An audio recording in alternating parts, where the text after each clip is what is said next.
Hey everyone, this is Lisa from TRW. So in today's video, what I'm going to show you is how to curve your text in Silhouette Studio. Now, this is something I get asked all the time, how do I make my text curve? So we're just gonna go ahead and get started in here. Now you can see in my workspace, I have our logo and I have some text underneath it. But maybe I would like to curve our website name around this logo. So for me personally, I like to make another line around it. So let's go ahead and I'm going to make an offset very quickly. Click on that, hit apply. Now if you're curving, you could even just draw a circle or whatever shape you want.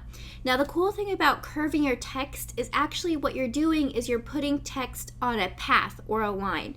So you don't have to use a circle. Now a circle is the best shape to do it with. It's going to give you the smoothest movement, but you can do it with other shapes if you like. So we have our circle here, and I'm just going to type out the rhinestoneworld.com. Oops.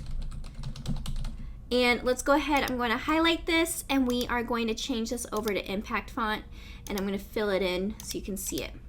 So this right here, when we have this green box around there, I'm going to double click. This indicates that you are in text edit mode. So there's a lot of things that you can do in text edit mode. Retype it, fix the spelling, change the font, all that other stuff. But what we use it for in this specifically is that we are going to use this to curve our font. Now the way a font curves is that you take the font and you have to edit it to be curved onto a line. So we're going to double click, go into text edit mode, and then we have this little compass or crosshair right here. So this dictates how you move your shape. So what I'm going to do is I'm going to click on that and drag it over to the line. Now when this circle touches the line, it will start wrapping around it.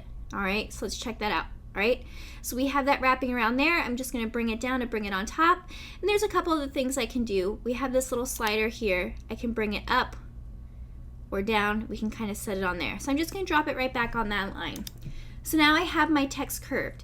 Now one thing to remember is that right now my text is relying on that circle to keep it in that shape, okay? So when you're working in Silhouette Studio, you have text and you have objects. So text can be manipulated, changed, all that. But when you curve it, it's relying on something else. So if I were to click on this circle right here and press delete, you can see my text is straight again. That is because it's still text and it's still relying on that. So the way that we fix that is we change our text and we change it to an object or lines. So I can right click and we're going to go over and convert to path. So now basically these are lines. If you're using a script font in this case, then you would want to weld it first to get rid of the overlapping lines in your font. But now since I have that there, I can click on the circle, delete it, and then I'm all set to go. So that is a quick and simple tutorial on how to curve your text in Silhouette Studio. If you have any questions, go ahead and comment below. If you like this video, make sure you give us a thumbs up and you subscribe to us on YouTube. Don't forget to turn on the bell so you don't miss any more of our videos going over our software, production, or any other things TRW related.